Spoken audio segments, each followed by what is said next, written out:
Hi guys, എല്ലാവർക്കും പുതിയ വീഡിയോയിലേക്ക് സ്വാഗതം. നമ്മുടെ ചാനൽ ഫൈസർ വ്ളോഗർ കുറഞ്ഞ ദിവസങ്ങളിൽ SSLC എക്സാമിനേഷനുമായി ബന്ധപ്പെട്ട കുറച്ച് വീഡിയോകൾ നമ്മൾ പോസ്റ്റ് ചെയ്തു.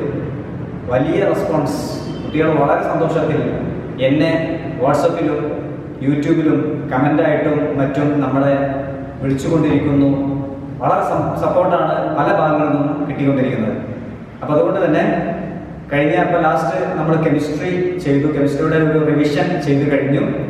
അത് നിങ്ങൾക്ക് എല്ലാവർക്കും ഇഷ്ടമായി എന്ന് തോന്നുന്നു. ഇനി ആരെങ്കിലും കാണാനുണ്ടെങ്കിൽ അത് ഉടൻ തന്നെ കാണുക. പരീക്ഷയ്ക്ക് മുന്നേ വളരെ പ്രധാനപ്പെട്ട ഭാഗങ്ങളാണ് നമ്മൾ അതിൽ ഉൾക്കൊള്ളിച്ചിട്ടുള്ളത്.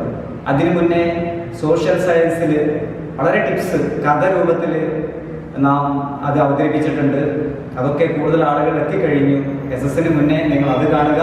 ഇംഗ്ലീഷിൽ ഗ്രാമർ എങ്ങനെ ഈസി ആയിട്ട് അറ്റൻഡ് ചെയ്യാന്നുള്ളതിൻ്റെ വീഡിയോകൾ നമ്മൾ ചെയ്തു.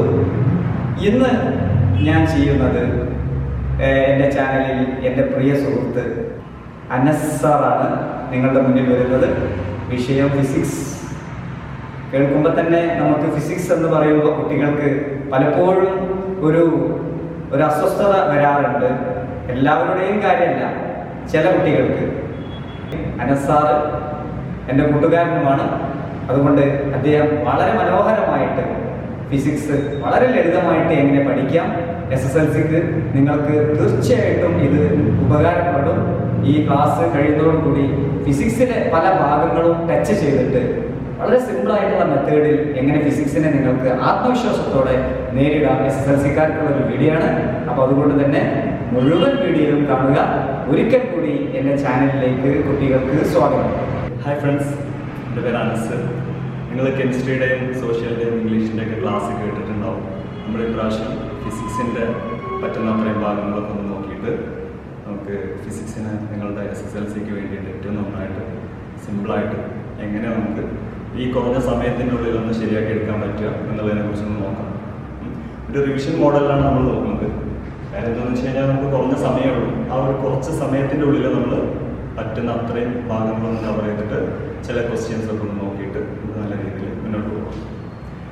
നമുക്ക് ഏറ്റവും സിമ്പിളായിട്ട് അറിയാവുന്ന ചാപ്റ്റർ, നമ്മുടെ ആദ്യത്തെ ചാപ്റ്റർ തരംഗചലനം എന്ന് പറയുന്ന ചാപ്റ്റർ. ഫിസിക്സിനോട് ചിലപ്പോൾ എല്ലാവർക്കും ഒരു ചെറിയ പേടിയോ വിഷമോ പ്രയാസമൊക്കെ ഉണ്ടാവും. അത് നമ്മൾ ഈ ഒരു കാര്യം മാത്രം ആലോചിച്ചാൽ മതി. ഫിസിക്സ് എന്ന് പറയുന്നത് നമ്മൾ ചുറ്റുപാടിനെ കുറിച്ച് പഠിക്കുകയാണ്. ആ ചുറ്റുപാടിനെ കുറിച്ച് പഠിക്കുമ്പോൾ നമ്മൾ സ്ഥിരമായിട്ട് കണ്ടുകൊണ്ടിരിക്കുന്ന ഒരു സംഗതിയുണ്ട്, നമ്മൾ അനുഭവിച്ചുകൊണ്ടിരിക്കുന്ന ഒരു കാര്യമാണ്. അതിലൊന്നാണ് തരംഗങ്ങൾ. അപ്പോൾ തരംഗചലനം എന്ന് പറയുന്ന നമ്മുടെ ആദ്യത്തെ ചാപ്റ്ററിൻ്റെ ഒരു ചെറിയ ഒരു റിവൈൻഡിങ് ആയിട്ട് ചെയ്യാൻ നമുക്ക്. ആദ്യം എന്താണ് തരംഗചലനം എന്ന് പറയുന്നത്? തരംഗചലനം എന്ന് പറയുന്നത് നമ്മൾ മാധ്യമം എന്ന് പറയുന്ന മീഡിയം, മാധ്യമം, അതായത് വായു, വെള്ളം, ഖരപദാർത്ഥങ്ങൾ, ഇതൊക്കെ മാധ്യമങ്ങളാണ്. ഈ മാധ്യമങ്ങളിൽ ഉണ്ടാകുന്ന വിക്ഷോഭം, നമ്മൾ ഡിസ്റ്റർബൻസ് എന്ന് പറയും. ഈ മാധ്യമങ്ങളിൽ ഉണ്ടാകുന്ന വിക്ഷോഭം ഒരു സ്ഥലത്ത് നിന്ന് വേറൊരു സ്ഥലത്തേക്ക് സഞ്ചരിക്കുന്നത് തരംഗങ്ങളുടെ രൂപത്തിലാണ്. അപ്പോൾ ഈ തരംഗങ്ങളെ കുറിച്ചാണ് നമ്മളിവിടെ പഠിക്കാൻ പോകുന്നത്. തരംഗചലനം എന്ന് പറയുന്നത് മാധ്യമങ്ങളിൽ ഉണ്ടാകുന്ന വിക്ഷോഭം അതുണ്ടായ ഭാഗത്തു നിന്ന് വേറൊരു ഭാഗത്തിലേക്ക് സഞ്ചരിക്കുന്നതിനെയാണ് തരംഗചലനം എന്ന് പറയുന്നത്. തരംഗചലനം എന്ന് പറയുന്നതിൽ തരംഗങ്ങളെ കുറിച്ച് നമ്മൾ പറയാൻ പോവാണ്. അതിൽ തരംഗങ്ങളെ നമുക്ക് മെയിനായിട്ട് രണ്ടായിട്ട് തരംതിരിക്കാൻ പറ്റും. ഒന്ന് യാന്ത്രിക തരംഗങ്ങൾ, മറ്റൊന്ന് വൈദ്യുതകാന്തിക തരംഗങ്ങൾ. യാന്ത്രിക തരംഗങ്ങൾ എന്ന് പറയുന്നത് സഞ്ചരിക്കാൻ വേണ്ടിയിട്ട് ഒരു മീഡിയം അല്ലെങ്കിൽ മാധ്യമം ആവശ്യമുള്ള തരം തരംഗങ്ങളാണ് യാന്ത്രിക തരംഗങ്ങൾ. അതുപോലെ വൈദ്യുതകാന്തിക തരംഗങ്ങൾ എന്ന് പറഞ്ഞാൽ നമുക്ക് ആ തരംഗങ്ങൾ സഞ്ചരിക്കാൻ മാധ്യമത്തിൻ്റെ ആവശ്യമില്ല. ഒരു ഉദാഹരണം പറയുകയാണെന്നുണ്ടെങ്കിൽ, വൈദ്യുതകാന്തിക തരംഗത്തിന് ഒരു ഉദാഹരണം പറയുകയാണെന്നുണ്ടെങ്കിൽ ലൈറ്റ് നമ്മുടെ സൂര്യനിൽ നിന്നുണ്ടാവുന്ന ലൈറ്റ് നമ്മുടെ ഭൂമിയിലേക്ക് എത്തുന്നുണ്ട്. അതിൻ്റെ ഇടയ്ക്ക് സ്പേസാണ്. ആ സ്പേസിലൂടെ ട്രാവൽ ചെയ്യുന്നുണ്ട്, ലൈറ്റ് സ്പേസിലൂടെ സഞ്ചരിക്കുന്നത്. അപ്പോൾ അതിനൊരു മാധ്യമത്തിൻ്റെ ആവശ്യമില്ല. അതേ സമയത്ത് യാന്ത്രിക തരംഗം എന്ന് പറയുന്നത് ഒരു മാധ്യമത്തിലൂടെ സഞ്ചരിക്കുന്ന തരംഗങ്ങളാണ് യാന്ത്രിക തരംഗം. ഒരു ഉദാഹരണം പറയുകയാണെന്നുണ്ടെങ്കിൽ, ജലത്തിലുണ്ടാകുന്ന തരംഗങ്ങൾ, നമ്മൾ വലിച്ചു കെട്ടിയിട്ടുള്ള ഒരു സ്പ്രിങ്ങിലുണ്ടാകുന്ന ഒരു സ്ട്രിങ് അല്ലെങ്കിൽ ഒരു ചരടിലുണ്ടാകുന്ന തരംഗങ്ങൾ, ഇതൊക്കെ നമുക്ക് യാന്ത്രിക തരംഗങ്ങൾ ഉൾപ്പെടുത്താൻ പറ്റും. യാന്ത്രിക തരംഗങ്ങളെ തന്നെ നമ്മൾ വീണ്ടും രണ്ടായിട്ട് തരംതിരിച്ചു. അതൊന്നാണ് അനുപ്രസ്ഥ തരംഗങ്ങൾ, രണ്ടാമത്തത് അനുദൈർഘ്യ തരംഗങ്ങൾ. അനുപ്രസ്ഥ തരംഗം എന്താണെന്നുള്ളത് നമുക്ക് ഓർമ്മ ഉണ്ടാവും. അനുപ്രസ്ഥ തരംഗം എന്ന് പറഞ്ഞാൽ നമ്മുടെ തരംഗത്തിന്റെ പ്രേഷണ ദിശയ്ക്ക്, അതായത് തരംഗം സഞ്ചരിക്കുന്ന ആ ദിശയ്ക്ക് ലംബമായി കമ്പനം ചെയ്യുന്ന തരംഗങ്ങളാണ് അനുപ്രസ്ഥ തരംഗങ്ങൾ. അതേസമയത്ത് അനുദൈർഘ്യ തരംഗങ്ങൾ എന്ന് പറഞ്ഞു കഴിഞ്ഞാൽ തരംഗത്തിന്റെ സഞ്ചാര ദിശയ്ക്ക് പാരലായിട്ട് അല്ലെങ്കിൽ സമാന്തരമായിട്ട് കമ്പനം ചെയ്യുന്ന തരംഗങ്ങളാണ് അനുദൈർഘ്യ തരംഗങ്ങൾ. ഇതിന് രണ്ടിനും ഓരോ ഉദാഹരണം നമ്മൾ പറയുകയാണെന്നുണ്ടെങ്കിൽ, അനുപ്രസ്ഥ തരംഗങ്ങൾക്ക് ഉദാഹരണമായിട്ട് നമുക്ക് ജലത്തിലുണ്ടാകുന്ന തരംഗങ്ങൾ നമുക്ക് പറയാം. നമ്മളൊരു കല്ല് ജലത്തിലേക്ക് ഇട്ട, വെള്ളത്തിലേക്ക് ഒരു കല്ലിട്ട് കഴിഞ്ഞാൽ അവിടെ ഉണ്ടാകുന്ന തരംഗങ്ങൾ അനുപ്രസ്ഥ തരംഗങ്ങൾ. അനുദൈർഘ്യ തരംഗങ്ങൾ എന്ന് പറയുന്നത് ശബ്ദതരംഗങ്ങൾ. ശബ്ദതരംഗങ്ങൾ നമ്മുടെ സഞ്ചരിക്കണമെന്നുണ്ടെങ്കിൽ ഒരു മാധ്യമത്തിന്റെ ആവശ്യമുണ്ട്. അടുത്തതായിട്ട് നമുക്ക് തരംഗങ്ങളുടെ സവിശേഷതകളെ കുറിച്ച് നോക്കാം. തരംഗങ്ങളുടെ സവിശേഷതകൾ എന്ന് പറഞ്ഞു കഴിഞ്ഞാൽ നമ്മളൊരു അനുപ്രസ്ഥ തരംഗത്തിനെയാണ് നമ്മളിവിടെ പഠിക്കാൻ പോകുന്നത്. അനുപ്രസ്ഥ തരംഗത്തിന്റെ ചില ടേംസ് പഠിക്കാൻ പോവാണ്. ഒന്നാമത്തത് തരംഗദൈർഘ്യം. അനുപ്രസ്ഥ തരംഗത്തിന്റെ തരംഗദൈർഘ്യം എന്താണെന്ന് നമുക്ക് അറിയുന്നതാണ്. രണ്ട് ശൃംഗങ്ങൾക്കിടയിലോ അല്ലെങ്കിൽ രണ്ട് ഗർത്തങ്ങൾക്കിടയിലോ ഉള്ള അകലത്തിനെയാണ് നമ്മൾ തരംഗദൈർഘ്യം എന്ന് പറയുന്നത്. ഗ്രീക്ക് അക്ഷരമാലയിലെ ലാംഡ എന്ന് പറയുന്ന ഒരു ലെറ്ററാണ് നമ്മൾ തരംഗദൈർഘ്യം കാണിക്കാൻ വേണ്ടിയിട്ട് ഉപയോഗിക്കുക. തരംഗദൈർഘ്യം എന്ന് പറയുന്നത്, ഒരു വട്ടം കൂടി പറയാം, എന്താണ്? രണ്ട് ശൃംഗങ്ങളുടെയോ അല്ലെങ്കിൽ രണ്ട് ഗർത്തങ്ങളുടെയോ ഇടയിലുള്ള ദൂരം. അങ്ങനെയാണെന്നുണ്ടെങ്കിൽ അതിന്റെ യൂണിറ്റ് എന്താണെന്നുള്ളത് നമുക്ക് അവിടെ തന്നെ കിട്ടും. തരംഗദൈർഘ്യത്തിന്റെ യൂണിറ്റ് എന്ന് പറയുന്നത് മീറ്റർ ആയിരിക്കും. യൂണിറ്റ് എന്ന് പറയുന്നത് മീറ്റർ. തരംഗദൈർഘ്യം കഴിഞ്ഞ് നമുക്ക് അടുത്ത് പറയാനുള്ളത് ആയതി എന്ന് പറയുന്ന അടുത്തത്. ആയതി ഒരു അനുപ്രസ്ഥ തരംഗത്തിനെ നമ്മൾ വരച്ച് കാണിക്കുകയാണെങ്കിൽ ഇങ്ങനെ ഉണ്ടാവും. ഇതാണ് ഒരു അനുപ്രസ്ഥ തരംഗം. ആ അനുപ്രസ്ഥ തരംഗത്തിന്റെ ആയതി എന്ന് പറയുന്നത് നമ്മുടെ ഒരു പാർട്ടിക്കിളിന്റെ അല്ലെങ്കിൽ ഒരു കണികയുടെ മീൻ പൊസിഷനിൽ നിന്ന് അതിനുണ്ടാവുന്ന ഏറ്റവും കൂടിയ സ്ഥാനാന്തരം, അതിനെയാണ് നമ്മൾ ആയതി എന്ന് വിളിക്കുക. ആയതി എന്ന് പറയുന്നതിന് നമ്മൾ ആംപ്ലിറ്റ്യൂഡിന്റെ എ എന്ന് പറയുന്ന ലെറ്റർ വെച്ചിട്ട് കാണിക്കും. തരംഗദൈർഘ്യം, ആയതി, ഇത് രണ്ടും കഴിഞ്ഞ് നമുക്ക് മൂന്നാമതായിട്ട് പറയാനുള്ളതാണ് ആവൃത്തി.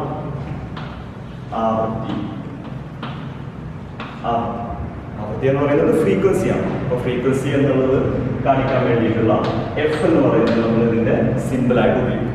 അപ്പോൾ എഫ് എന്ന് കണ്ടു കഴിഞ്ഞാൽ അത് ഫ്രീക്വൻസിയാണ്. ഫ്രീക്വൻസി എന്താണെന്ന് ചോദിച്ചാൽ വളരെ സിമ്പിളാണ്. ഇതാണല്ലോ ഒരു തരംഗം.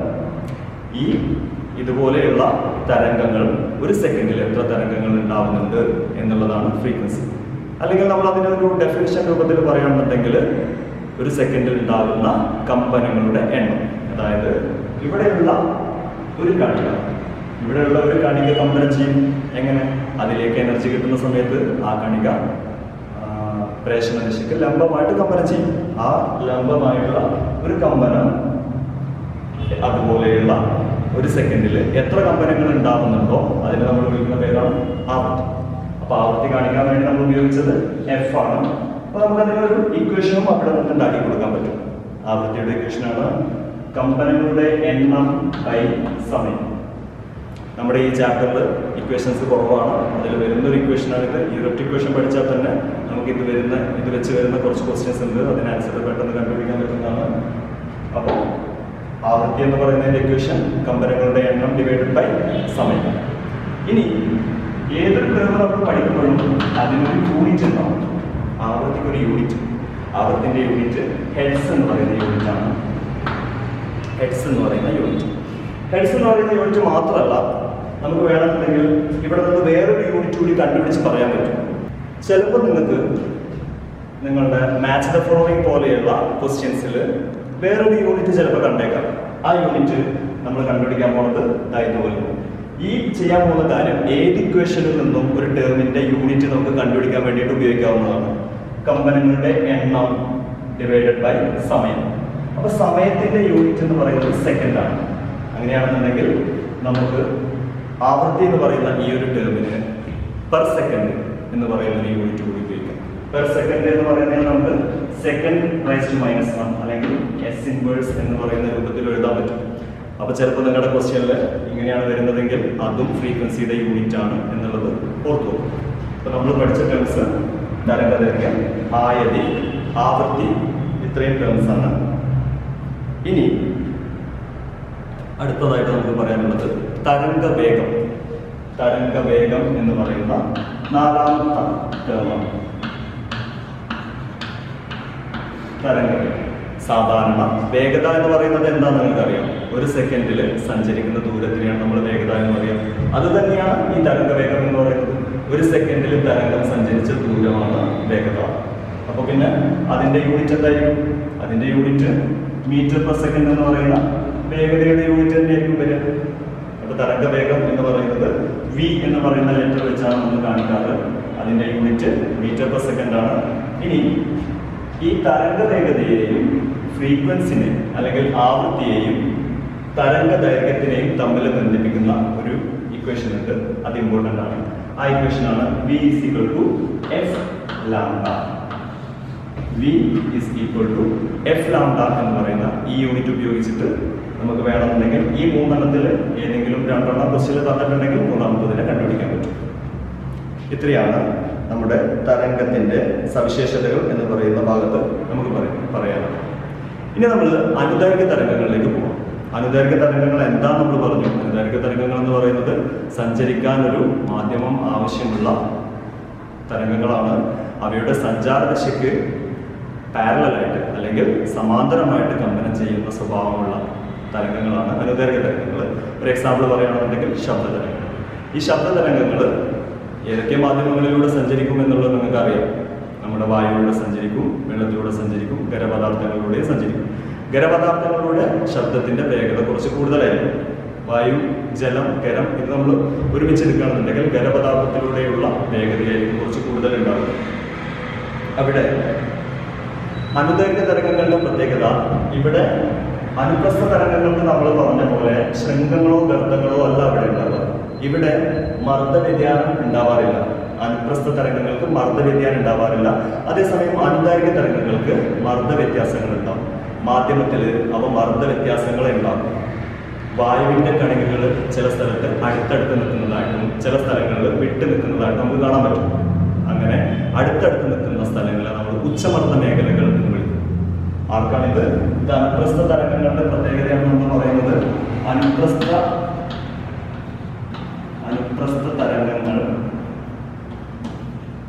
അനുപ്രസ്ഥ തരംഗങ്ങൾ എന്ന് പറയുന്ന തരംഗങ്ങൾക്കാണ് ഉച്ചമർദ്ദ മേഖലകളും നീചമർദ്ദ മേഖലകളും ഉണ്ടാവാറ്.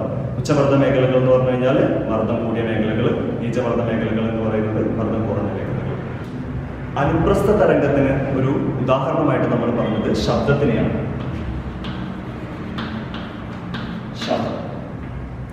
ശബ്ദം എന്ന് പറയുന്നത് അത് ഒരു ഊർജ രൂപമാണ്. നമ്മുടെ കേൾവി സാധ്യമാക്കുന്ന ഒരു ഊർജ രൂപത്തിനെയാണ് നമ്മൾ ശബ്ദം എന്ന് വിളിക്കാറ്. ശബ്ദം വായുവിൽ നമ്മുടെ പദാർത്ഥങ്ങളുടെ കണികകളുടെ കമ്പനം വഴിയാണ് ശബ്ദം ഉണ്ടാവുക. പദാർത്ഥങ്ങളുടെ കണികകളുടെ കമ്പനം വഴിയാണ് ശബ്ദം ഉണ്ടാവുക. ആ ശബ്ദതരംഗങ്ങൾ വായുവിലൂടെ സഞ്ചരിക്കും. വായുവിലൂടെ സഞ്ചരിച്ച് നമ്മുടെ ചെവിയിലെത്തുന്ന സമയത്ത് നമുക്ക് കേൾവി എന്ന് പറയുന്ന ഒരു അനുഭവം ഉണ്ടാവും. അതാണ് ശബ്ദം. ശബ്ദം എന്ന് പറയുന്നത് അനുപ്രസ്ഥ തരംഗമാണ്. അനുപ്രസ്ഥ തരംഗമായതുകൊണ്ട് തന്നെ അതിന് ഉച്ചമർദ്ദ മേഖലകളും നീചമർദ്ദ മേഖലകളും ഒക്കെ ഉണ്ടാവും. നമ്മൾ നേരത്തെ പഠിച്ച ഇക്വേഷൻസ് വെച്ചിട്ട് ശബ്ദം വരുന്ന ശബ്ദത്തെക്കുറിച്ച് ചോദിക്കുന്ന ക്വസ്റ്റ്യൻസിന് നമുക്ക് ആൻസർ ചെയ്യാൻ പറ്റുന്നതാണ്. ഇനി അടുത്തതായിട്ട് നമുക്ക് പറയാനുള്ളത് പ്രതിധ്വനി എന്ന് പറയുന്ന ഒരു ടേമാണ്. ശബ്ദം എന്ന് പറയുന്ന കാര്യം നമ്മൾ പഠിച്ചു കഴിഞ്ഞാൽ പിന്നെ പ്രതിധ്വനിയെ കുറിച്ച് നമുക്ക് പഠിക്കേണ്ടതുണ്ട്. പ്രതിധ്വനി എന്ന് പറയുന്നത് നമുക്ക് ശ്രവണ സ്ഥിരത എന്ന് പറയുന്ന ഒരു സവിശേഷതയുണ്ട് നമ്മുടെ ചെവിക്ക്. അതായത് നമ്മൾ കേൾക്കുന്ന ഒരു ശബ്ദം 1/10 സെക്കൻഡ് സമയത്തേക്ക് നമ്മുടെ ചെവിയിൽ തങ്ങി നിൽക്കുന്നതാണ്. ആ 1/10 സെക്കൻഡിന് ശേഷം നമ്മുടെ ചെവിയിലേക്ക് കേട്ട ശബ്ദം തന്നെ വീണ്ടും വരികയാണെങ്കിൽ അതിനെ നമ്മൾ പ്രതിധ്വനി എന്ന് വിളിക്കും. ആ പ്രതിധ്വനി ഉണ്ടാവാനുള്ള ഏറ്റവും മിനിമം ദൂരം, അതായത് പ്രതിപതന തലവും ശബ്ദമുണ്ടാക്കുന്ന സോഴ്സും ഇടയ്ക്കുള്ള ഏറ്റവും കുറഞ്ഞ ദൂരം 17 മീറ്റർ ആയിരിക്കണം. ആ 17 മീറ്റർ ഉണ്ടെങ്കിൽ നമുക്ക് ഒരു പ്രതിധ്വനിയെ കേൾക്കാൻ സാധിക്കും. അപ്പോൾ പ്രതിധ്വനി വെച്ച് വരുന്ന ക്വസ്റ്റ്യൻസും നിങ്ങൾക്ക് ഈ ചാപ്റ്ററിൽ ഉണ്ടാവാറുണ്ട്. നമുക്ക് അടുത്തതായിട്ട് താപം എന്ന് പറയുന്ന ഒരു ചാപ്റ്റർ നോക്കാം. കുറേ പേര് കമന്റുകളിൽ ആവശ്യപ്പെട്ടിട്ടുള്ളൊരു ചാപ്റ്ററാണ് താപം എന്ന് പറയുന്ന പാഠം, 5ാമത്തെ ചാപ്റ്റർ. താപം എന്ന് പറയുന്നത് നമ്മുടെ നിത്യജീവിതത്തിൽ സ്ഥിരമായിട്ട് കാണുന്നതും അറിയുന്നതും അനുഭവിച്ചിട്ടുള്ളതുമായിട്ടുള്ള കുറേ കാര്യങ്ങളെയാണ് പറയുന്നത്. അതിൽ നമ്മൾ ആദ്യം പറയാൻ പോകുന്നത് ഗതിക സിദ്ധാന്തം എന്ന് പറയുന്ന ആദ്യത്തെ ടോപ്പിക്കാണ്. ഗതിക സിദ്ധാന്തം. എന്താണ് താപത്തിൽ നമ്മൾ പറഞ്ഞ ഗതിക സിദ്ധാന്തം എന്ന് ചോദിച്ചു കഴിഞ്ഞാൽ പദാർത്ഥത്തിലെ കണികകളൊക്കെ ചലനത്തിലാണ്. പദാർത്ഥത്തിലെ കണികൾ എന്ന് പറയുന്നത് തന്മാത്രകളൊക്കെ ചലനത്തിലാണ്. എല്ലാവരും നമ്മൾ നോക്കുന്ന സമയത്ത് എല്ലാം അനങ്ങാതെ നിൽക്കുന്നതായിട്ട് നമുക്ക് അനുഭവപ്പെടുകയും യഥാർത്ഥത്തിൽ തന്മാത്രകളൊക്കെ വളരെ ചെറിയ രീതിയിലുള്ള ചലനങ്ങളിലാണ്. അത് വാതകങ്ങളുടെ കാര്യങ്ങൾ എടുക്കുകയാണെങ്കിൽ വാതകത്തിൻ്റെയും ദ്രാവകത്തിൻ്റെയും കാര്യം എടുക്കുകയാണെന്നുണ്ടെങ്കിൽ ആ ചലനങ്ങൾ കുറച്ച് കൂടുതലായിരിക്കും. ഖരപദാർത്ഥങ്ങളുടെ കേസിൽ ആ ചലനം കുറവായിരിക്കും. അപ്പം ഇതാണ് നമ്മൾ ഗതിക സിദ്ധാന്തത്തിൽ ആദ്യമായിട്ട് പറയുന്നത്. താപം, താപനില എന്ന് പറയുന്ന രണ്ട് ടേംസ് ആണ് നമ്മൾ പിന്നെ പഠിച്ചത്. താപം, താപനില. താപം എന്ന് പറയുന്നതും താപനില എന്ന് പറയുന്നതും നമ്മൾ സാധാരണ നിത്യജീവിതത്തിൽ ചിലപ്പോൾ ഒരേ അർത്ഥത്തിൽ ഉപയോഗിക്കാറുള്ള രണ്ട് വേർഡ്സ് ആണ്. ഇപ്പോൾ ചിലപ്പോൾ നമ്മൾ ഇങ്ങനെ പറയാറുണ്ട്, എന്തൊരു ചൂടാണ് ഇവിടെ നമ്മൾ പറയാറുണ്ട്. ആ എന്തൊരു ചൂടാണെന്ന് പറയുന്നത് താപത്തിനെയാണോ നമ്മൾ പറയുന്നത്? അല്ല, നമ്മൾ അവിടെ ഉദ്ദേശിക്കുന്നത് താപനില എന്ന് പറയുന്ന ഒരു ടേമാണ്. അതായത് താപം എന്ന് പറയുന്നത് പദാർത്ഥത്തിലെ തന്മാത്രകളുടെ ആകെ ഗതികോർജത്തിനെയാണ്. അതായത് ഒരു ഊർജമാണ് താപം എന്ന് പറയുന്നത്. നമ്മൾ അതിനെ അണ്ടർലൈനായിട്ട് പഠിച്ചു വെക്കേണ്ടത്, മനസ്സിലാക്കി വെക്കേണ്ട കാര്യം എന്താണെന്ന് വെച്ച് കഴിഞ്ഞാൽ താപം എന്ന് പറയുന്നത് ഒരു ഊർജ രൂപമാണ്. താപം എന്ന് പറയുന്നത് പദാർത്ഥത്തിലെ തന്മാത്രകളുടെ ആകെ ഗതികോർജത്തിനെയാണ് നമ്മൾ താപം എന്ന് വിളിക്കുന്നത്. ഇനി അതേസമയം താപനില എന്ന് പറയുന്നത് പദാർത്ഥത്തിലെ തന്മാത്രകളുടെ ശരാശരി ഗതികോർജത്തിനെയാണ് നമ്മൾ താപനില എന്ന് പറയുന്നത്. ഇത് രണ്ടും വ്യത്യസ്തമായതുകൊണ്ട് തന്നെ രണ്ടിനും വ്യത്യസ്തമായ യൂണിറ്റുകളുണ്ട്. താപത്തിന്റെ യൂണിറ്റ് ജൂൾ എന്ന് പറയുന്നത്, എവിടെയുള്ള ഊർജത്തിന്റെ യൂണിറ്റ് ജൂൾ എന്ന് പറയുന്ന യൂണിറ്റ് തന്നെയായിരിക്കും. അപ്പൊ താപത്തിന്റെ യൂണിറ്റ് എന്ന് പറയുന്നത് ജൂൾ ആണ്. ജൂൾ എന്ന് പറയുന്ന യൂണിറ്റിനെ നമ്മൾ കാണിക്കാൻ വേണ്ടിയിട്ട് സിംഗിൾ ആയിട്ട് ക്യാപിറ്റൽ ജെ ആണ് ഉപയോഗിക്കാറ്. താപത്തിന്റെ യൂണിറ്റ് ജൂൾ, ക്യാപിറ്റൽ ജെ. ഇനി അതേസമയം താപനില എന്ന് പറയുന്ന ടേമിന്റെ യൂണിറ്റ് നമുക്കറിയാം. അത് ഡിഗ്രി സെൽഷ്യസ് ആയി നമ്മൾ ഉപയോഗിക്കാറുണ്ട്, ഫാരൻഹൈറ്റ് ഉപയോഗിക്കാറുണ്ട്, കെൽവിൻ ഉപയോഗിക്കാറുണ്ട്. നമ്മൾ സ്ഥിരമായിട്ട് പറഞ്ഞു വരാറുള്ളത് ഡിഗ്രി സെൽഷ്യസ് ആണ്. നമ്മൾ നമ്മുടെ ഡെയിലി ലൈഫിൽ ചിലപ്പോൾ ഉപയോഗിക്കാറുള്ളത് ഡിഗ്രി സെൽഷ്യസ് ആണ്. പക്ഷെ അതിന്റെ അടിസ്ഥാന യൂണിറ്റ് എന്ന് പറയുന്നത് കെൽവിൻ. നമുക്ക് അതിലേക്ക് എത്താം. അപ്പൊ താപനിലയുടെ യൂണിറ്റ് എന്ന് പറയുന്നത് അടിസ്ഥാന യൂണിറ്റ് ആയിട്ടാണ് എഴുതുന്നത്. അത് കെൽവിൻ ആണ്. കെൽവിൻ എന്ന് പറയുന്ന യൂണിറ്റിനെ കാണിക്കാൻ വേണ്ടിയിട്ട് നമ്മൾ ക്യാപിറ്റൽ കെ ആണ് സിമ്പിൾ ആയിട്ട് ഉപയോഗിക്കുന്നത്. ഓക്കെ, അപ്പൊ നമ്മൾ പറഞ്ഞ കാര്യങ്ങളൊക്കെയാണ് താപം, താപനില, അതിന്റെ രണ്ടിന്റെയും യൂണിറ്റുകളും നമ്മൾ പറഞ്ഞു. അടുത്തതായി നമുക്ക് താപനില അളക്കാനുള്ള ഒരു ഉപകരണത്തെ കുറിച്ച് പറയാം. താപനില അളക്കാനുള്ള ഒരു ഉപകരണം, അതാണ് തെർമോമീറ്റർ.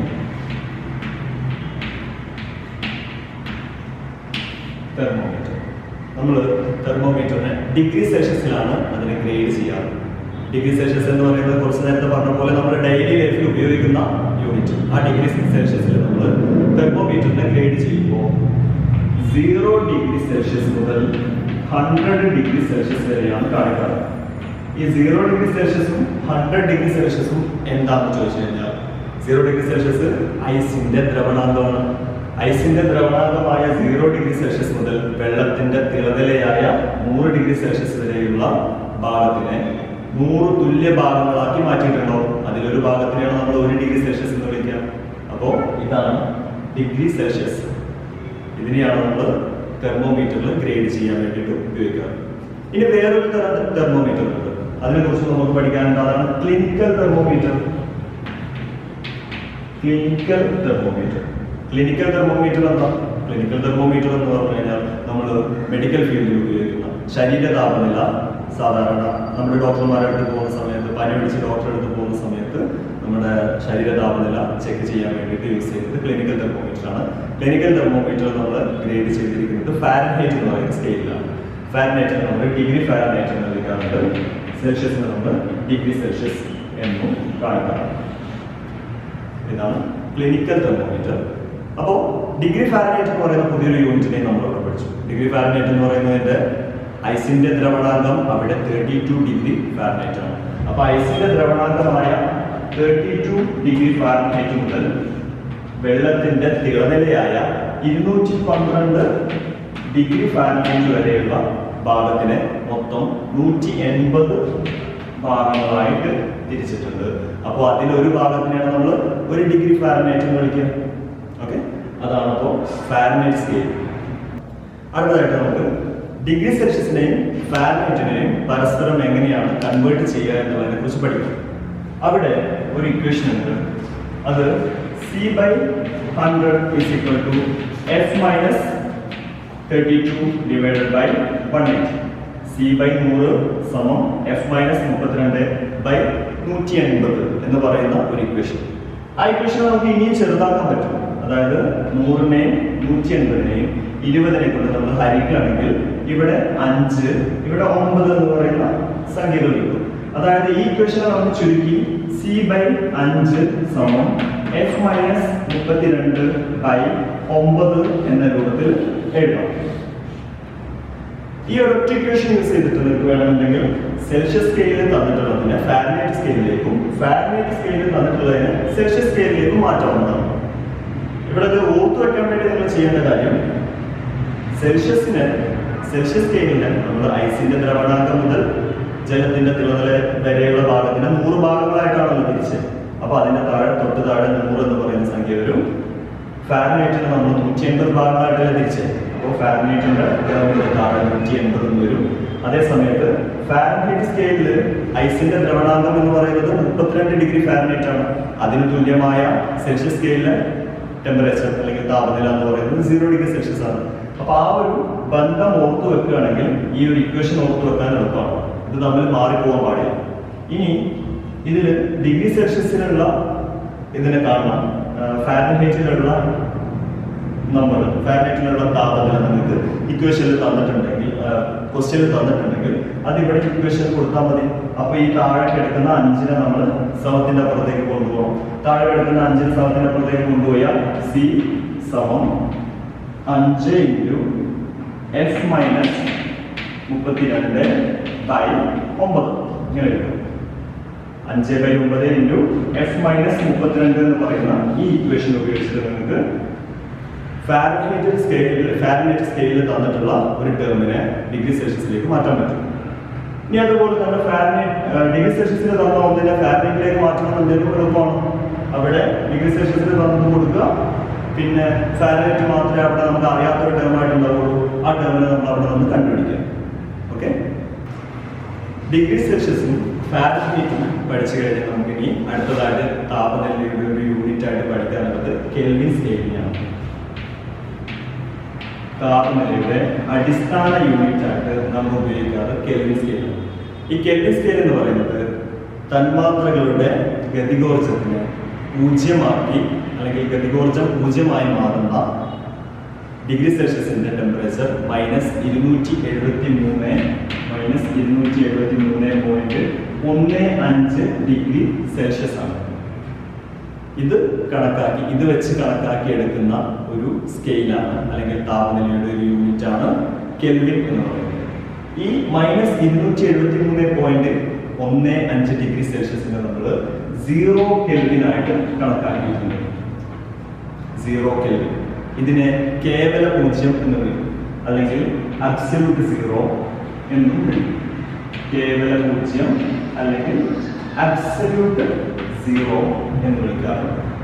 ഇനി നമ്മൾ ഫാരൻഹൈറ്റിനെ സെൽഷ്യസിലേക്കും സെൽഷ്യസിനെ ഫാരൻഹൈറ്റിലേക്കും കൺവേർട്ട് ചെയ്യാനുള്ള ഒരു ഇക്വേഷൻ മുമ്പ് പഠിച്ചു. അതുപോലെ കെൽവിൻ സ്കെയിലിൽ തന്നിട്ടുള്ള ഒരു താപനിലയെ നമുക്ക് വേണമെന്നുണ്ടെങ്കിൽ സെൽഷ്യസിലേക്കും സെൽഷ്യസിൽ തന്നിട്ടുള്ളതിനെ കെൽവിനിലേക്കും മാറ്റാനുള്ള ഒരു ഇക്വേഷൻ ഉണ്ട്. അതാണ് capital T is equal to small t plus 273. ഈ ഒരു ചെറിയ ഇക്വേഷൻ ഉപയോഗിച്ച് കഴിഞ്ഞാൽ നമുക്ക് ഡിഗ്രി സെൽഷ്യസിൽ തന്നിട്ടുള്ള ഒരു ടെമ്പറേച്ചറിന് വേണമെന്നുണ്ടെങ്കിൽ അബ്സല്യൂട്ട് സ്കെയിൽ അല്ലെങ്കിൽ കെൽവിൻ സ്കെയിലിലേക്ക് മാറ്റിയെടുക്കാൻ സാധിക്കും. അതുപോലെ തന്നെ കെൽവിൻ സ്കെയിലിൽ തന്നിട്ടുള്ള ഒരു താപനിലയെ അതുപോലെ ഡിഗ്രി സെൽഷ്യസിലേക്ക് മാറ്റാൻ സാധിക്കും. ഇനി നമുക്ക് താപധാരിത എന്ന് പറയുന്ന ഒരു ടേം, വിശിഷ്ട താപധാരിത എന്ന് പറയുന്ന രണ്ടാമത്തെ ടേം, അതിനെ കുറിച്ച് നോക്കാം. ആദ്യം താപധാരിത. താപധാരിത എന്ന് വെച്ചാൽ പദാർത്ഥത്തിന്റെ താപനില 1 കെൽവിൻ ഉയർത്താൻ ആവശ്യമായ താപത്തിന്റെ അളവ്. പദാർത്ഥത്തിന്റെ താപനില 1 കെൽവിൻ ഉയർത്താൻ ആവശ്യമായ താപത്തിന്റെ അളവാണ് താപധാരിത. അപ്പോൾ താപധാരിത എന്ന് പറയുന്നതിന് ഒരു യൂണിറ്റ് ഉണ്ടാവും. അതിന്റെ യൂണിറ്റ് ആണ് joule per kelvin. Joule per kelvin എന്ന് പറയുന്നത് താപധാരിതയുടെ യൂണിറ്റ്. അതിനുശേഷം നമുക്ക് പഠിക്കാനുള്ളതാണ് വിശിഷ്ട താപധാരിത. വിശിഷ്ട താപധാരിത എന്ന് വെച്ച് കഴിഞ്ഞാൽ നമ്മൾ താപധാരിത പറയുന്നത് ഒരു ചെറിയ അളവ് കൂടിയ വരും. അതായത് 1 കിലോഗ്രാം പദാർത്ഥത്തിന്റെ താപനില 1 കെൽവിൻ ഉയർത്താൻ ആവശ്യമായ താപനിലയാണ് വിശിഷ്ട താപധാരിത.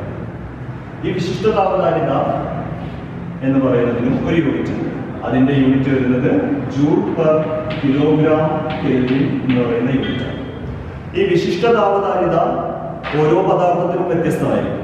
അതിൽ ഏറ്റവും കൂടുതൽ വിശിഷ്ട താപധാരിതയുള്ള പദാർത്ഥം നമ്മൾ നമ്മുടെ നിത്യജീവിതത്തിൽ കാണുന്ന പരിചയപ്പെടുന്ന പദാർത്ഥങ്ങളുടെ കൂട്ടത്തിൽ ഏറ്റവും കൂടിയ വിശിഷ്ട താപധാരിതയുള്ളത് വെള്ളത്തിനാണ്. വെള്ളത്തിന്റെ ഈ ഒരു പ്രത്യേകത നമ്മൾ പലയിടത്തും ഉപയോഗിച്ച് വരാറുണ്ട്. അതിലൊന്നാണ് നമ്മൾ എഞ്ചിനുകളെ തണുപ്പിക്കാൻ വേണ്ടിയിട്ട് റേഡിയേറ്ററുകളിൽ കൂളൻ്റായിട്ട് വെള്ളത്തിന് ഉപയോഗിക്കാറുണ്ട്. എഞ്ചിനുകളെ തണുപ്പിക്കാൻ വേണ്ടിയിട്ട് റേഡിയേറ്ററുകൾ കൂളൻ്റായിട്ട് വെള്ളത്തിന് ഉപയോഗിക്കും. അത് വെള്ളത്തിന്റെ വിശിഷ്ട താപധാരിത എന്ന് പറയുന്ന ഒരു പ്രത്യേകത കൊണ്ടാണ്. അതായത് വെള്ളത്തിന് കുറേയധികം ചൂടിനെ വലിച്ചെടുക്കാനുള്ള ഒരു കഴിവുണ്ട്. അതുപോലെ തന്നെ ജലത്തിന്റെ ഉയർന്ന വിശിഷ്ട താപധാരിത നമ്മൾ നിത്യജീവിതത്തിൽ കാണുന്ന വേറൊരു അവസരമുണ്ട്. അതാണ് കടൽക്കാറ്റും കരക്കാറ്റും. പിന്നെ നമ്മുടെ സോളാർ ഹീറ്ററിലെ വെള്ളം പകൽ സമയത്ത് നല്ലോണം ചൂട് വലിച്ചെടുത്തുകൊണ്ട് ചൂടാവുകയും ചെയ്യും. അത് ചിലപ്പോൾ നമുക്ക് രാത്രിയും പിറ്റേന്ന് രാവിലെയൊക്കെ ഉപയോഗിക്കാൻ പറ്റും. അത് വെള്ളത്തിന് കുറേയധികം ചൂടിനെ പിടിച്ചു വെക്കാനുള്ള ഒരു കഴിവുള്ളത് കൊണ്ടാണ്. ഇത്രയാണ് നമ്മൾ വിശിഷ്ട താപധാരിത നമ്മുടെ നിത്യജീവിതത്തിൽ വരുന്ന കാര്യങ്ങളായിട്ട് സിമ്പിളായിട്ട് പറയാൻ പറ്റുന്ന പോയിന്റ്സ്. അടുത്തതായി നമുക്ക് താപത്തിന്റെ അളവിന് ഒരു ഇക്വേഷൻ പഠിക്കാം.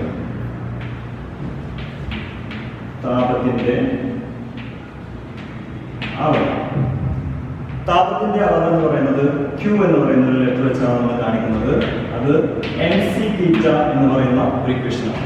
m എന്ന് പറയുന്നത് പദാർത്ഥത്തിന്റെ മാസും, c എന്ന് പറയുന്നത് അതിന്റെ വിശിഷ്ട താപധാരിതയും, തീറ്റ എന്ന് പറയുന്നത് താപനിലയിലുള്ള വ്യത്യാസമാണ്. അപ്പോൾ ഈ 3 ടേംസ് കിട്ടിക്കഴിഞ്ഞാൽ നമുക്ക് ഒരു പദാർത്ഥത്തിനെ ചൂടാക്കുന്ന സമയത്ത് അത് എത്രത്തോളം താപം കൊടുക്കേണ്ടി വരും എന്നുള്ളതിന്റെ ഇക്വേഷൻ കിട്ടും. അതുപോലെ തന്നെ അതിനെ നമ്മൾ തണുപ്പിക്കുന്ന സമയത്ത് അത് എത്രത്തോളം താപം പുറത്തേക്ക് വിടും എന്നുള്ള ഒരു ഇക്വേഷനും എന്നുള്ള ചോദ്യത്തിൽ വന്നു കഴിഞ്ഞാൽ നമുക്ക് ഇതേ ഇക്വേഷൻ വെച്ചിട്ട് അതിന് ഉത്തരം കണ്ടുപിടിക്കാൻ പറ്റും. അടുത്തതായിട്ട് നമുക്ക് മിശ്രണ തത്വം എന്ന് പറയുന്ന ഒരു ടോപ്പിക്കിലേക്ക് പോകാം. മിശ്രണ തത്വം എന്ന് പറയുന്നത് 2 താപനിലയിലുള്ള 2 പദാർത്ഥങ്ങൾ നമ്മൾ സമ്പർക്കത്തിൽ വെച്ചിരുന്നാൽ അതിൽ താപനില കൂടിയ പദാർത്ഥത്തിൽ നിന്ന് താപനില കുറഞ്ഞ പദാർത്ഥത്തിലേക്ക് താപം ഒഴുകി അതിന്റെ രണ്ടിന്റെയും താപനില തുല്യമാവുന്നത് വരെ. അതാണ് മിശ്രണ തത്വം. ആ മിശ്രണ തത്വം എന്ന് പറയുന്നത് നമ്മുടെ ക്വസ്റ്റ്യനായിട്ട് വരാറുണ്ട്. അതായത് ഒരു ഉദാഹരണം പറയുകയാണെന്നുണ്ടെങ്കിൽ ചൂടുവെള്ളത്തിലേക്ക് നമ്മൾ ഒരു നിശ്ചിത മാസുള്ള തണുത്ത വെള്ളത്തിന് മിക്സ് ചെയ്യുകയാണ്. അങ്ങനെയാവുന്ന സമയത്ത് അതിന്റെ പരിണത താപനില എത്രയാണെന്നുള്ള ഒരു ചോദ്യം വരാറുണ്ട്. പരിണത താപനില എന്ന് പറയുന്ന സമയത്ത് ചൂടുവെള്ളവും തണുത്ത വെള്ളവും കൂടി മിക്സ് ചെയ്യുമ്പോൾ അതിനേക്കാൾ കുറഞ്ഞ താപനിലയിലേക്ക് എത്താറുണ്ട്. തണുത്ത വെള്ളത്തിനേക്കാൾ കൂടിയ താപനിലയിലേക്കും ചൂടുവെള്ളത്തിനേക്കാൾ കുറഞ്ഞൊരു താപനിലയിലേക്കും അത് എത്താറുണ്ട്. അതിനെയാണ് നമ്മൾ പരിണത താപനില എന്ന് വിളിക്കുക. ആ പരിണത താപനില കണ്ടുപിടിക്കാനുള്ള ഒരു ക്വസ്റ്റ്യൻ നമുക്ക് വേണമെങ്കിൽ ഇവിടെ ചെയ്ത് നോക്കാം. ക്വസ്റ്റ്യൻ ഇതാണ്: ഒരു ബക്കറ്റിൽ 300 കെൽവിനുള്ള 4 കിലോഗ്രാം ജലമുണ്ട്. അതായത് ആ കിട്ടിയതിനെ നമ്മൾ ഒരു സൈഡിൽ നമ്മൾ എഴുതി വെക്കുക. 300 കെൽവിനുള്ള 4 കിലോഗ്രാം ജലമുണ്ട്.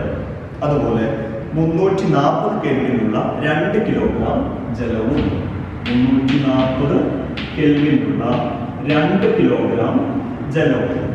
ഇനി നമ്മൾ ചെയ്യുന്നത് എന്താണെന്ന് വെച്ച് കഴിഞ്ഞാൽ ഇതിനെ രണ്ടിനെയും മിക്സ് ചെയ്യും. ഇതിനെ രണ്ടിനെയും കൂടി മിക്സ് ചെയ്യാണ്.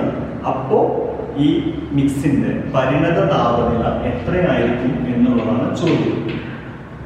പരിണത താപനില എത്രയായിരിക്കും എന്നുള്ളതാണ് ചോദ്യം. നമ്മൾ മനസ്സിലാക്കേണ്ട ഒരു പോയിന്റ്, ഈ ചൂടുള്ള വെള്ളത്തിന് നഷ്ടപ്പെട്ടു പോകുന്ന താപവും തണുത്ത വെള്ളത്തിന് ലഭിക്കുന്ന താപവും തുല്യമായിരിക്കും. ആ ഒരൊറ്റ പോയിന്റ് ഉണ്ടെങ്കിൽ നമുക്ക് ഈ ഒരു ക്വസ്റ്റ്യൻ ചെയ്തെടുക്കാൻ പറ്റും. അതായത് താപ ലാഭം സമം താപ നഷ്ടം. താപലാഭം സമം താപനഷ്ടം. തണുത്ത വെള്ളത്തിന് താപം കിട്ടുകയാണ് ചെയ്യാം, ചൂടുള്ള വെള്ളത്തിന് താപം നഷ്ടപ്പെടുകയാണ് ചെയ്യാം. ഇതാണ് നമ്മൾ ചെയ്യാൻ പോകുന്നത്. നമ്മുടെ equation Q is equal to mc തീറ്റ എന്ന് പറയുന്ന അതേ ഇക്വേഷൻ നമുക്ക് ഇവിടെ ഉപയോഗിക്കാൻ പറ്റും. അതായത് ഇവിടെ മാസിൽ വ്യത്യാസം ഉള്ളതുകൊണ്ട് ഞാൻ ഇതിനെ M1 എന്ന് വിളിക്കുന്നു. M1C എന്ന് വിളിക്കാൻ കാരണം വിശിഷ്ട താപധാരിത രണ്ടിനും തുല്യമാണ്, രണ്ടും വെള്ളം തന്നെയാണ്, ഒരേ പദാർത്ഥമായ സ്ഥിതിക്ക് C എന്ന് പറയുന്ന വിശിഷ്ട താപധാരിത ഇതിൽ തന്നെ വെക്കാം. അപ്പോൾ M1C ഇനി വരുന്നത് തീറ്റയാണ്, അതായത് താപനിലയിലുള്ള വ്യത്യാസം. ആ താപനിലയിലുള്ള വ്യത്യാസം എന്ന് പറയുന്നത് കൂടിയ താപനില പരിണത താപനിലയായിരിക്കും. തണുത്ത വെള്ളത്തെ സംബന്ധിച്ചിടത്തോളം പരിണത താപനിലയായിരിക്കും കൂടിയ താപനില. അപ്പോൾ പരിണത താപനില എന്ന് പറയുന്ന ഈ രണ്ടാമത് കിട്ടുന്ന താപനിലയെ നമ്മൾ θ2 എന്നും മൈനസ് ഈ തണുത്ത വെള്ളത്തിന്റെ ആദ്യത്തെ താപനിലയെ θ1 എന്നും കൊടുത്തു. ഇനി അടുത്തതായിട്ട് രണ്ടാമത്തെ മാസ് M2C എന്ന് തന്നെ കൊടുക്കാം. കാരണം എന്താ, വെള്ളം തന്നെയാണ്, വെള്ളത്തിന്റെ വിശിഷ്ട താപധാരിത എന്ന് പറയുന്നത് C തന്നെയാണ്. M2C. അടുത്തതായി താപനഷ്ടമാണ് ഇവിടെ സംഭവിക്കുന്നത്. ഉണ്ടായിരുന്ന താപത്തിനേക്കാൾ കുറഞ്ഞ താപം ആയിരിക്കും പരിണത താപം. അപ്പൊ ആദ്യത്തെ താപനില എന്നുള്ള നിലയ്ക്ക് നമ്മൾ θ1 മൈനസ് θ2 എന്നാണ് എഴുതാറ്. ഓക്കെ. ഇനി M1 എന്ന് പറയുന്നതും M2 എന്ന് പറയുന്നതും 4 കിലോഗ്രാം 2 കിലോഗ്രാം വീതമാണ്. അപ്പോൾ 4 C θ2 എന്ന് പറയുന്നതാണ് പരിണത താപനില, നമുക്ക് അറിയാത്തതാണ്. θ2 മൈനസ് θ1 എന്ന് പറയുന്നത് 300 കെൽവിൻ സമം M2 എന്ന് പറയുന്നത് 2 C ഇവിടെ θ1 എന്ന് പറയുന്നത് 340 കെൽവിൻ ആണ്. 340 മൈനസ് θ2. ഇവിടെ C എന്ന് പറയുന്ന ഈ ടേമിനെ നമുക്ക് ഇവിടെ നിന്ന് വെട്ടിമാറ്റാം. അതുപോലെ 4ഉം 2ഉം തമ്മിൽ വെട്ടുകയാണെന്നുണ്ടെങ്കിൽ ഇവിടെ ഒരു 2 ബാക്കിയാവും. അപ്പൊ 2 ഇൻറ്റു θ2 മൈനസ് 2 ഇൻറ്റു 300 600 സമം ഇവിടെ 340 മൈനസ് θ2 എന്ന്. ഇത് നമ്മൾ ചെയ്യാൻ പോകുന്നത് ഇവിടെ മൈനസ് θ2 എന്ന് പറയുന്ന ഈ ടേമിനെ നമ്മൾ ഈ ഭാഗത്തേക്ക് കൊണ്ടുവരും. മൈനസിന് സമത്തിനപ്പുറത്തേക്ക് കൊണ്ടുപോകുന്ന സമയത്ത് അത് 2θ2 പ്ലസ് θ2 എന്നായി മാറും. ഈക്വൽ ടു ഇവിടെ 340 എന്ന് പറയുന്ന ഒരു ടേം ഉണ്ട്, അതിന്റെ അടുത്തേക്ക് 600 നമ്മൾ മൈനസ് 600 കൊണ്ടുപോകുകയാണെങ്കിൽ 340 പ്ലസ് 600 എന്ന് അത് 940 എന്ന് പറയുന്നതാണ്. 3θ2 എന്ന് പറയുന്നത് 940. അങ്ങനെയാണെങ്കിൽ അതിൽ നിന്ന് നമുക്ക് θ2 വളരെ സിമ്പിൾ ആയിട്ട് കണ്ടുപിടിക്കാം. 940 ഡിവൈഡഡ് ബൈ 3. 3θ2 എന്ന് പറയുന്നത് 318.3 കെൽവിനാണെന്ന് കിട്ടും. അപ്പൊ ഇതാണ് പരിണത താപനില. പരിണത താപനില എന്ന് പറയുന്നത് കിട്ടി. θ2 എന്ന് പറയുന്നത് പരിണത താപനില. അപ്പോൾ നമുക്ക് ശ്രദ്ധിക്കേണ്ട കാര്യം എന്താണ്, നമുക്ക് തന്നിട്ടുള്ള 2 താപനിലയിലുള്ള ജലമാണ്. അവിടെ നമ്മൾ താപലാഭം അത് തന്നെയായിരിക്കും താപനഷ്ടം എന്ന് പറയുന്ന ടേമിലേക്ക് എത്തും. പിന്നെ പരിണത താപനിലക്ക് നമ്മൾ θ2 എന്നാണ് കൊടുത്തത്. അവിടെ കൂടിയ താപനില ഏതാണ്, കുറഞ്ഞ താപനില ഏതാണെന്നുള്ള ഒരു ഐഡിയ ഉണ്ടെന്നുണ്ടെങ്കിൽ നമുക്ക് പെട്ടെന്ന് ആ ക്വസ്റ്റിന് ആൻസർ ചെയ്തെടുക്കാൻ പറ്റും. അടുത്തതായി നമുക്ക് അവസ്ഥാ പരിവർത്തനം എന്ന് പറയുന്ന ഒരു ടേമിനെ കുറിച്ച് പറയാം. അവസ്ഥാ പരിവർത്തനം. അവസ്ഥാ പരിവർത്തനം എന്ന് വെച്ചാൽ ഖരം, ദ്രാവകം, വാതകം എന്നീ രൂപത്തിൽ നമുക്ക് പദാർത്ഥങ്ങൾ നിത്യജീവിതത്തിൽ കാണാൻ സാധിക്കും. ഇതിൽ ഖരവസ്തു താപത്തെ സ്വീകരിച്ചുകൊണ്ട് ദ്രാവകമായി മാറാറുണ്ട്, ദ്രാവകം താപത്തെ സ്വീകരിച്ചുകൊണ്ട് വാതകമായി മാറാറുണ്ട്. അതുപോലെ തന്നെ വാതകം തിരിച്ച് ദ്രാവകവും ദ്രാവകം തിരിച്ച് ഖരാവസ്ഥയിലേക്ക് മാറാറുണ്ട്. ഇതിനെയാണ് നമ്മൾ അവസ്ഥാ പരിവർത്തനം എന്ന് വിളിക്കുന്നത്. ഈ അവസ്ഥാ പരിവർത്തനത്തിന്റെ സമയത്ത് നമ്മൾ ശ്രദ്ധിക്കേണ്ട ഒരു കാര്യം വരുന്നത്, നമ്മൾ കൊടുക്കുന്ന താപം വസ്തുവിന്റെ താപനില വർദ്ധിപ്പിക്കാൻ വേണ്ടിയിട്ട് അവസ്ഥാ പരിവർത്തനത്തിന്റെ സമയത്ത് അത് ഉപയോഗിക്കുക. അത് ആ അവസ്ഥാ പരിവർത്തനത്തിന് വേണ്ടിയിട്ട്, അതായത് ഒരു ഖരം ദ്രാവകമായി മാറുന്ന സമയത്ത് തന്മാത്രകൾ തമ്മിലുള്ള അകലം വർദ്ധിപ്പിക്കാൻ വേണ്ടിയിട്ടാണ് അവിടെ നമ്മൾ കൊടുക്കുന്ന താപോർജ്ജത്തെ ഉപയോഗിക്കുക. അപ്പൊ അതുകൊണ്ട് തന്നെ ആ സമയത്ത് വസ്തുവിന്റെ താപനില വർദ്ധിക്കാറില്ല. അടുത്തതായി നമുക്ക് ദ്രവണാങ്കം എന്താണെന്ന് നോക്കാം. ദ്രവണാങ്കത്തെ തന്നെയാണ് നമ്മൾ ഖരണാങ്കം എന്ന് വിളിക്കുന്നത്. ദ്രവണാങ്കം എന്ന് വെച്ച് കഴിഞ്ഞാൽ സാധാരണ മർദ്ദത്തിൽ ഒരു പദാർത്ഥം ദ്രവീകരിക്കുന്ന താപനിലയാണ് ദ്രവണാങ്കം. അതുപോലെ തന്നെ ഒരു ദ്രാവകം ഖരമായി മാറുന്നതും ഇതേ താപനിലയിൽ വെച്ചിട്ടാണ്. അപ്പോൾ എക്സാമ്പിൾ പറയുകയാണെങ്കിൽ ഐസിന്റെ ദ്രവണാങ്കവും ഖരണാങ്കവും 0 ഡിഗ്രി സെൽഷ്യസ് ആണെന്ന് നമുക്കറിയാം. ഓക്കെ, ഇതാണ് ദ്രവണാങ്കം. അടുത്തതായി ദ്രവീകരണ ലീനതാപം എന്ന് പറയുന്ന ടോപ്പിക്കിലേക്ക് പോവാം. ദ്രവീകരണ ലീനതാപം അല്ലെങ്കിൽ latent heat of fusion, LF എന്ന് പറയുന്ന വെച്ചിട്ടാണ് നമ്മൾ അതിനെ കാണിക്കുന്നത്. ദ്രവീകരണ ലീനതാപം എന്ന് പറയുന്നത് ഒരു കിലോഗ്രാം ഖരവസ്തു അതിന്റെ ദ്രവണാങ്കത്തിൽ വെച്ചിട്ട് താപനിലയിൽ വ്യത്യാസമില്ലാതെ പൂർണ്ണമായും ദ്രാവകമായി മാറാൻ ആവശ്യമായ താപം, അതിനാണ് നമ്മൾ ദ്രവീകരണ ലീനതാപം എന്ന് വിളിക്കുന്നത്. അപ്പോൾ നമ്മൾ m കിലോഗ്രാം മാസുള്ള വസ്തുവാണെങ്കിൽ m കിലോഗ്രാം മാസുള്ള വസ്തു അതിന്റെ ദ്രവണാങ്കത്തിൽ വെച്ച് പൂർണ്ണമായും ദ്രാവകമായി മാറാൻ ആവശ്യമായ താപത്തിന്റെ അളവ് m × LF എന്നെഴുതാം. ഈ ഇക്വേഷൻ വെച്ചിട്ട് ഒരു ഖരവസ്തു ദ്രാവകമായി മാറുന്ന ക്വസ്റ്റ്യൻസ് വരുന്ന സമയത്ത് നമുക്ക് അതിന്റെ ആൻസർ കണ്ടുപിടിക്കാൻ പറ്റും. അടുത്തത് ബാഷ്പനം.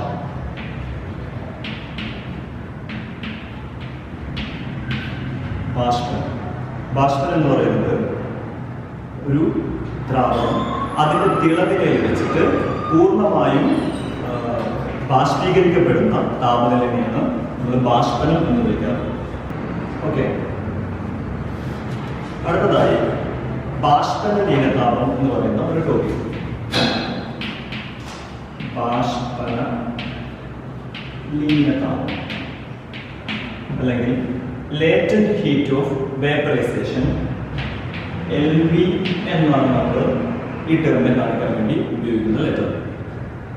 ഇത് 1 കിലോഗ്രാം ദ്രാവകം അതിന്റെ തിളനിലയിൽ വെച്ച് താപനിലയിൽ വ്യത്യാസമില്ലാതെ പൂർണ്ണമായും വാതകമായി മാറാൻ സ്വീകരിക്കുന്ന താപത്തിന്റെ അളവാണ്. ഒരു പ്രാവശ്യം കൂടി, 1 കിലോഗ്രാം ദ്രാവകം അതിന്റെ തിളനിലയിൽ വെച്ച് താപനിലയിൽ വ്യത്യാസമില്ലാതെ പൂർണ്ണമായും വാതകമായി മാറാൻ സ്വീകരിക്കുന്ന താപത്തിന്റെ അളവാണ് ബാഷ്പന ലീനതാപം.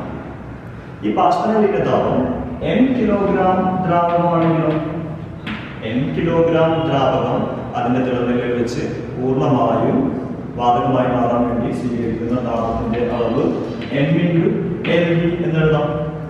നമ്മളിപ്പോൾ പഠിച്ച ഈ ഇക്വേഷൻസ് ഒക്കെ നമുക്ക് വരാൻ പോകുന്ന ക്വസ്റ്റ്യൻസിൽ കാണാൻ പറ്റും. നമ്മൾ ഇതുവരെ പഠിച്ച ഇക്വേഷൻസ് ഒക്കെ ഒരു ക്വസ്റ്റ്യനിൽ നമുക്ക് എങ്ങനെയാണ് വരുന്നത് നോക്കാം. ക്വസ്റ്റ്യൻ എങ്ങനെയാണ്? -10 ഡിഗ്രി സെൽഷ്യസിലുള്ള 2 കിലോഗ്രാം ഐസ് ചൂടാക്കി 100 ഡിഗ്രി സെൽഷ്യസിലുള്ള നീരാവിയാക്കി മാറ്റാൻ ആവശ്യമായ താപനില.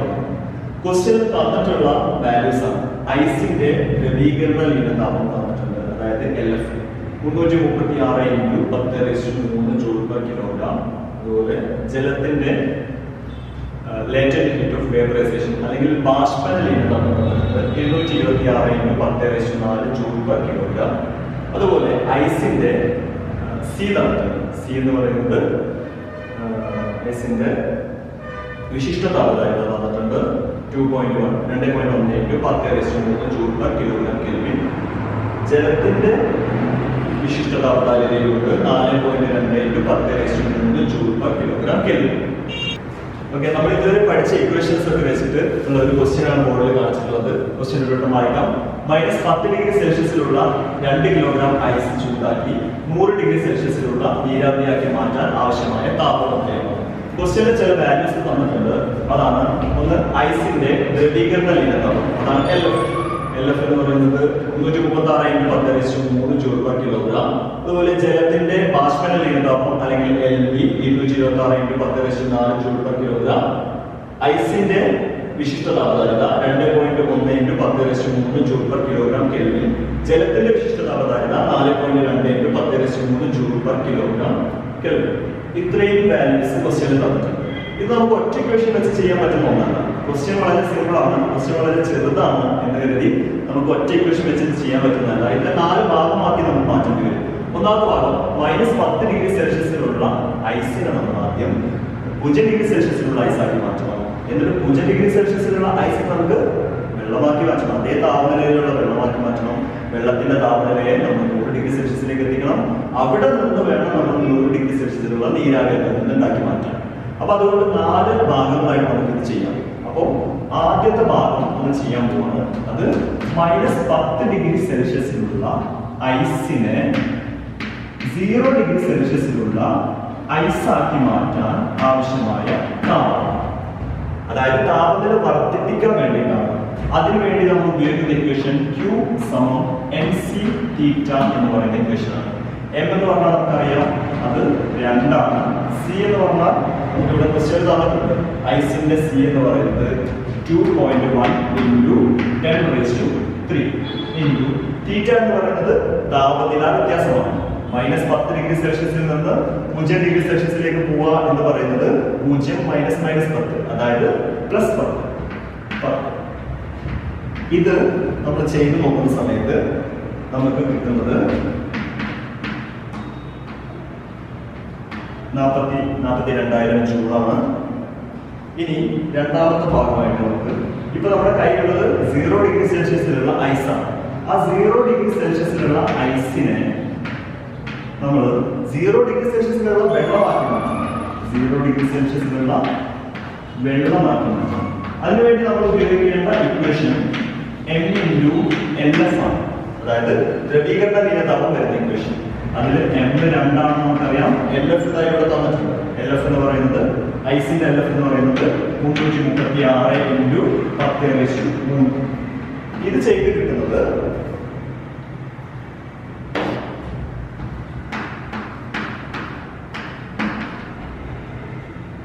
അതായത് 672 കിലോ ജൂൾ. രണ്ടാമത്തത് 672 കിലോ ജൂൾ ആയിട്ട് കിട്ടും. ഇനി മൂന്നാമത്തെ ഭാഗം ഇപ്പൊ നമ്മുടെ കയ്യിലിരിക്കുന്നത് 0°C വെള്ളം. 0°C വെള്ളത്തിനെ നമ്മൾ അടുത്തതായി 100°C വെള്ളമാക്കി മാറ്റണം. 100°C വെള്ളമാക്കി മാറ്റണം. താപനില വർദ്ധിപ്പിക്കണം. താപനില വർദ്ധിപ്പിക്കാൻ വേണ്ടിയിട്ട് നമ്മൾ ഉപയോഗിക്കുന്ന ഇക്വേഷൻ Q = mc⁻θ എന്ന് പറയുന്ന ഇക്വേഷൻ ആണ്. അതായത് m 2 കിലോഗ്രാം. ഈ C എന്ന് പറയുന്നത് വെള്ളത്തിന്റെ വിശിഷ്ട താപധാരിതയാണ്. അതെന്താ ഇവിടെയുണ്ട്. വെള്ളത്തിന്റെ വിശിഷ്ട താപധാരിത എന്ന് പറയുന്നത് 4.2 × 10⁻³ θ എന്ന് പറയുന്നത് താപനിലയിലുള്ള വ്യത്യാസമാണ്. താപനിലയിലുള്ള വ്യത്യാസം 0°C മുതൽ 100°C വരെ പറയുന്നത് 100°C ആണ്. ആ θ എന്ന് പറയുന്ന താപനില വ്യത്യാസം. അപ്പോ മൂന്നാമത്തെ ഈ പാർട്ട് നമ്മൾ ചെയ്തെടുക്കുന്ന സമയത്ത് നമുക്ക്